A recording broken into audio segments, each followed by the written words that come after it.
O says O is in octopus and orange. When do we use the long sound O? Let's learn with the help of examples. When there is A with O in a word, as in road, boat, we use the long vowel sound of O. Also, when there is W at the end of a word, as in grow, bow,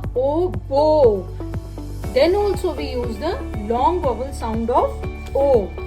Last but not the least, when there is E at the end of a word, or we can say there is a consonant between O and E, we use the long vowel sound. Example is rope, rope,